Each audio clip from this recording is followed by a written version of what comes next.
Hey everybody, Scott Steen with winnersandwhiners.com coming to you from the David Locke studio deep in the bowels of the Winners and Whiners Sports and Entertainment Complex to bring you today's Deep 3.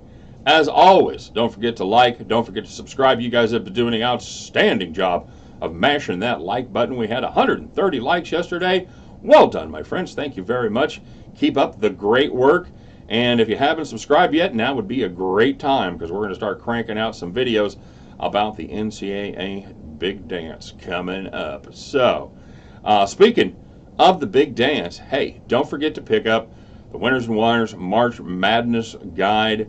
It has everything you want. It is chock full. It's number one, it's a very, very appealing looking thing. It's very, very cool to look at, but I know you don't give a shit about that. But what's inside is second to none as far as a handicapping tool for the NCAA tournament. I used it last year. I'll be using it again this year because it's got great capsules on all of the tournament teams. It's got great previews for every first round matchup. It's got stats. It's got everything. All right, it's unbelievable. You'll get it. You'll see. Like, how did I ever handicap without it? If you're going to bet even one game, if you're going to play brackets at the office, get this guide. It will pay for itself. So yeah, and best news is it's the last day. It's cheap. Midnight tonight, Eastern time. Price goes up. Right now, pre-order. It'll be out tomorrow. You can pre-order right now. $14.97. Click on the link either in the description of the video here or on any of our preview and prediction pages over at Winners and Whiners and statsalt.com. Get yourself the guide. Not kidding. If you're serious at all about your betting, you got to pick it up, and you'll have everything because all the information that's in there. Obviously, it's out there, okay? But what we've done is we've taken all that information, we put it in one spot. You don't have to have 17 different websites open. You don't have to compare one set of information to another set and make all your notes. We've got it here compact for you. If nothing else, it will save you a ton of time. So I love it. You will too. Make sure you get yourself one as soon as possible, meaning before midnight tonight. Okay, so, and speaking of Stat Salt and Winners and Whiners, don't forget to check those out. Great previews on all of the major sporting events going on. If you can bet on them, you can bet we're writing about them over there at Winners and Whiners and statsalt.com. Lastly, tell us what you're playing. It's kind of a slow day today. I know we got some NBA. I've just got one of the CIT games. By the way, I love those games. A lot of value in those little minor tournaments. The CBI, the NIT, and even the CIT. Do not neglect those because the big dance hasn't started yet. You are oftentimes going to find a lot better lines in those that have been sharpened a lot less than you will in the NCAA. So keep an eye out for those. And yeah. Oh, you know what? This is a good time, guys. I see a lot of stuff going on. I see a lot of guys and I wanted to talk to everybody before the tournament gets started. I got 3 things that really helped me, and I want to pass them on to you. As always, with all my tips, you guys can do anything you want to with them. You can have them go one in one ear, out the other. But I want to, as I'm here to help you win as much as possible, that includes some strategies and things as well. So I want to give you a couple 3 tips that I think might help. First of all, most importantly, well, I don't know, they're all important. Do your homework. All right, check out these videos. That's what they're for. They're to help you. If I give you a selection, as always, I always encourage you to go do your own research. Do not blindly follow me. Do not blindly follow anybody. If you pay for the picks, great. It means probably somebody has spent a shit ton of time taking care of those. But the final bet comes from you. So even if you pay for picks from somebody, even if you have my premium service, great. We're doing pretty well. We had a great weekend. But check it out. Do the math. Do your own research. At least take a glance. Just to make sure that you like it. Do not blindly follow anybody ever. All right, that's tip number 1. Tip number 2, money management. Very, very important. I had somebody that was in the comment section that talked about like they're kind of a novice, and they were gonna make a bet, and we'll talk about that later. But they made a play, and they said they were gonna make a play for like high three figures. Okay. Now I don't know what your bankroll is. Maybe you've got a $30,000 bankroll, and somewhere in the $500 to $1,000 range. Maybe that ain't that big of a play. But if you've just got if you just loaded your account up with 3 to 5 grand, whatever it is, that's way too much. I would advise, if you're new, don't play any more than 3% of your bankroll on any one play. I know you guys hear this all the time, but I live by it. And actually, I play a little bit more because I've been doing it a little bit longer, and I don't generally go on big, huge losing streaks. We have lost 6, 7, 8 in a row, but even at that rate, it's not enough to bust me. Okay, 5%, I would recommend it be the absolute top end. And thirdly, and this is going to be the tough one for a lot of guys, and it's going to be guys and gals. I use the guys as I often do in the collective. I don't ever mean to exclude any women degenerate gamblers out there. Please don't let me gloss over your contributions. But stop playing so many games. All right, it's going to be tempting, and we're going to be putting out. And I'm going to put out a pick for every single game. All right, I'm going to do every single game in the tournament. There'll be a video. I don't know if I'm going to do separate videos for each one. I'm probably going to group them together somehow, by site, by day. I don't know how I'm going to do it exactly yet, but limit yourself. If you want to look at it as 2 different days, if you want to look at it as the early games and the late games, that's okay. That's fine. But my advice would be not to play any more. You ready? 3 or 4 games tops. All right. If I'm here to help you make money. I'm not here to bet the most entertaining games. When I do the handicapper picks, when I do those short videos, we're trying to pick out the most popular games. We're trying to get the games that people will get, the people will be watching the most, and they'll be most interested in seeing those capsules. But when I do these for the Deep-3, when I do them for my premium picks, I am looking for bets that make money. Period.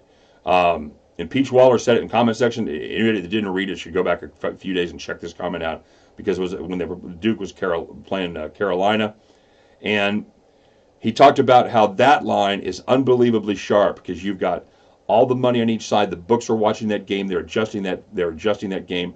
That is an incredibly sharp line when you have a big game like that. However, all the money that you win off that Quinnipiac game, it all spends the same. That's where the value is. All right.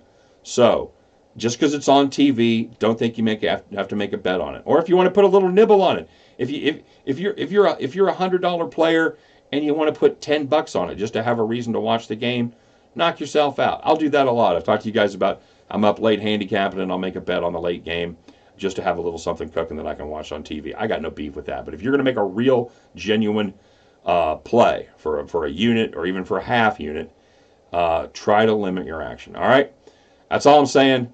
That's it. I'm off my soapbox. That's done. I'm done for my lecture, and now we're gonna have a little fun. Oh, we recapped yesterday. Oh, geez. Hey, if I want to bet on Houston again, I hope somebody would stop by my house and just kick me in the balls. All right, I'd appreciate it, and remind me to never bet on the Cougars to do anything that I count on them doing. We've bet against them, and they've taken care of business. We've bet on them, and they faded down the stretch. We talked about them, not scoring in the last 4 minutes and 40 seconds yesterday to screw us on the line. Today, there was no such suspense. They just came out, and they played terribly from the beginning. They were never ahead, and since Cincinnati took care of business. By the way, here's a free tip for you. Keep an eye on Cincinnati in the tournament. I like them a lot. With that defense, they're capable of beating anybody, anytime, on any floor. All right. So we lose that game. We had Michigan. Michigan played the role of Houston today. They decided not to score on the last 2.5 minutes. They had a 5-point lead. They're up 60-55. We're catching one, and they're up 60-55 with 2.5 minutes left. They score no more points. They allow Michigan State to run off 10 unanswered, and Michigan State dooms us there. We did get Auburn home. I liked that team a lot. Another team that could be very dangerous in the tournament. You know how that works. If you shoot the threes, you're either a hero or a zero. But if you're hot, if you get hot, you can do some damage, and Auburn may just be that team. So 1-2 we go. We went 4-0 on the premium side. We had the unders in every game except the Tennessee game and the Ivy League game. All their 4 games, we had the under, and all 4 of those cashed for us. A couple of them we had to sweat. We didn't get them by much, but we did get them. So, excuse me, guys. So let's go on to tonight's picks. We're gonna have a little fun with this. First of all, taking a look at the NBA as the Utah Jazz take on the Washington Wizards. They're in our nation's capital. I'm looking at the total 228.5. You know, both teams have been playing really well lately. And Washington's been very consistent with their scoring on the road. They've scored between 104 and 114 in 6 of their last 7. That's a nice little range. They've also been consistently good on defense, which accounts for their recent success, giving up just 104 points per game in their last 11 and 100 or less in their last 4. Well done. Meanwhile, Wizards give it up 112.4 in the first 4 games of their homestand. That's enough, I think, to keep this under. I don't think the Wizards are going to be putting up grand totals there. We may not win this one by much, but I like the Washington Wizards, Utah Jazz under 228.5. And for our next 2 plays, you know what I'm going to do? You guys have made it look so easy, starting with Peach, and then everybody's kind of caught on. So I'm like, hey, how hard could it be? I'm going to give this a shot because it looks really easy. Wink, wink. I'm going to play hockey, guys.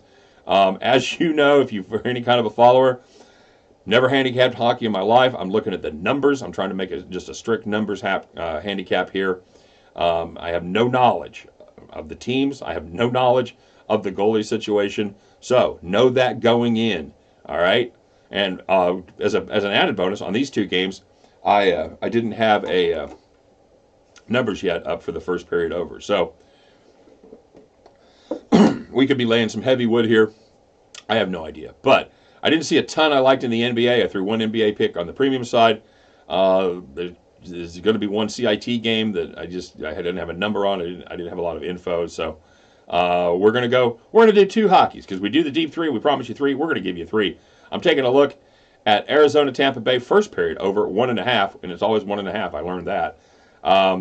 What I did, I took Arizona, how many goals they scored total, how many goals they scored on the road, and then how many they gave up total, how many they gave up on the road. So I'm looking at Arizona, and they're not great offensively. They score in the first period. They score 0.77 goals in the first period throughout the season. Even worse on the road, 0.57.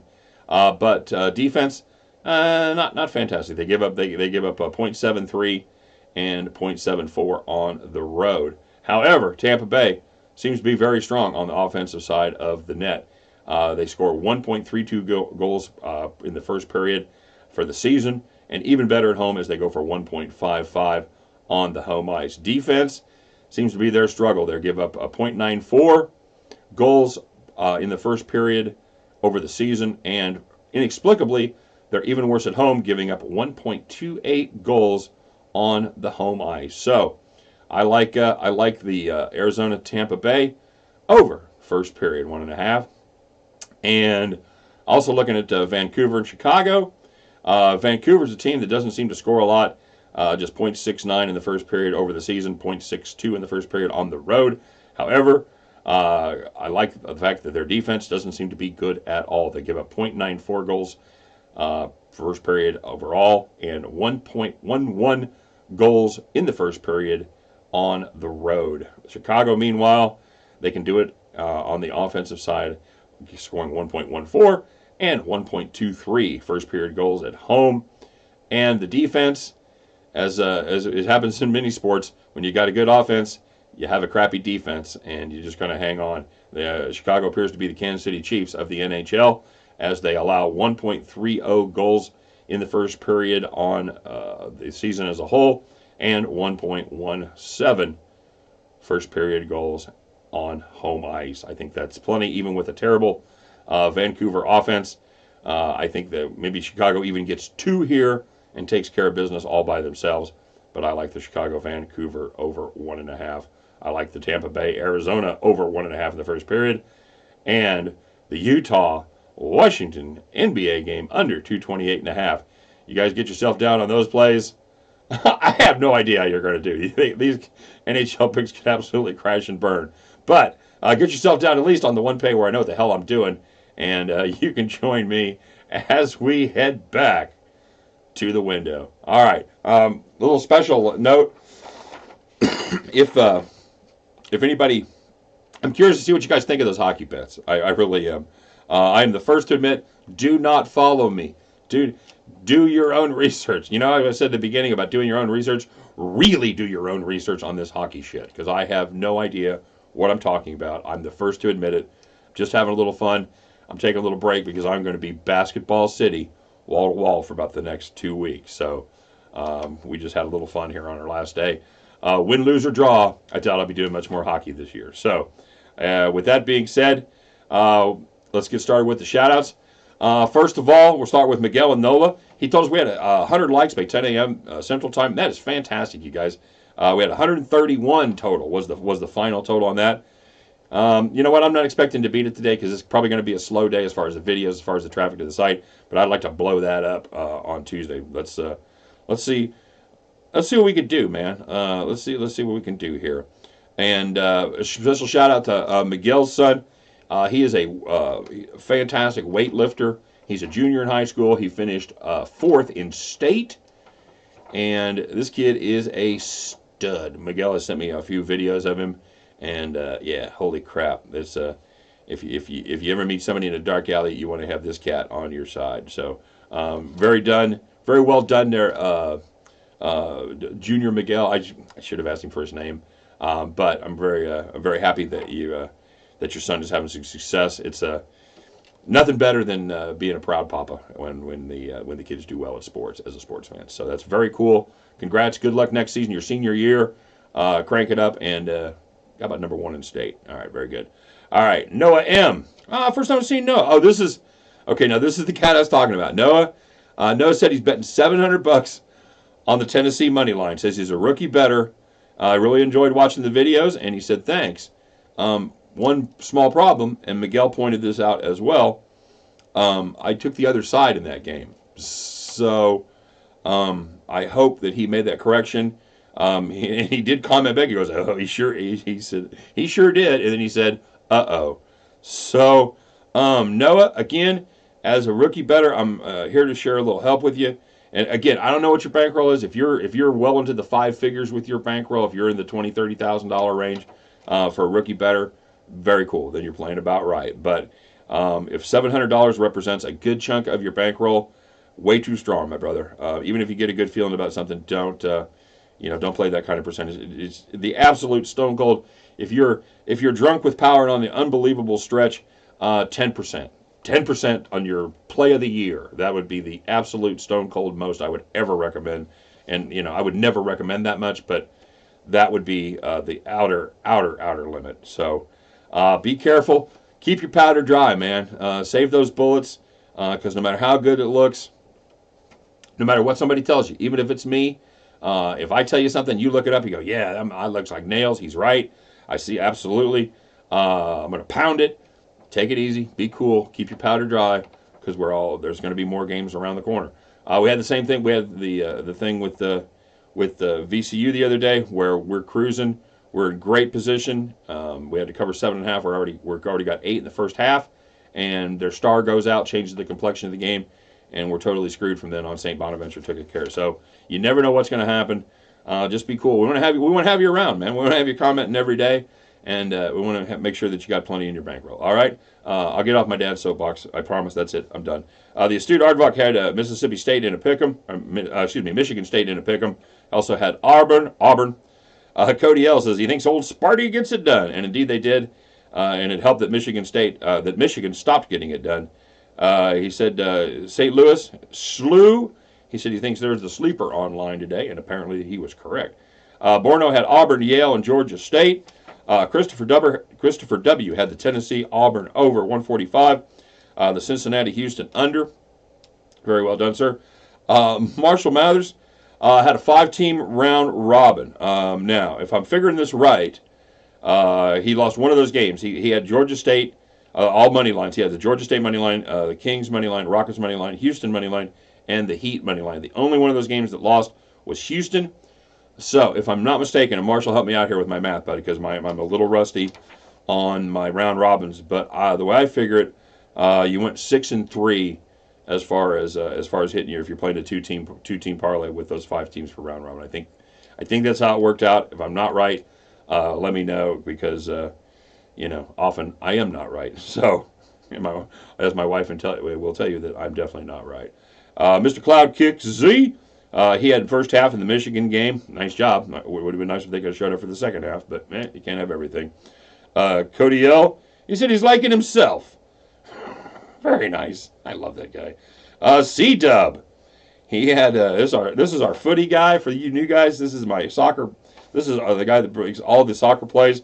He had the Lask money line. He had the Werder Bremen over 3. He had Eintracht Frankfurt. One of my favorite names to say. He had halftime, full time. Yep, they scored.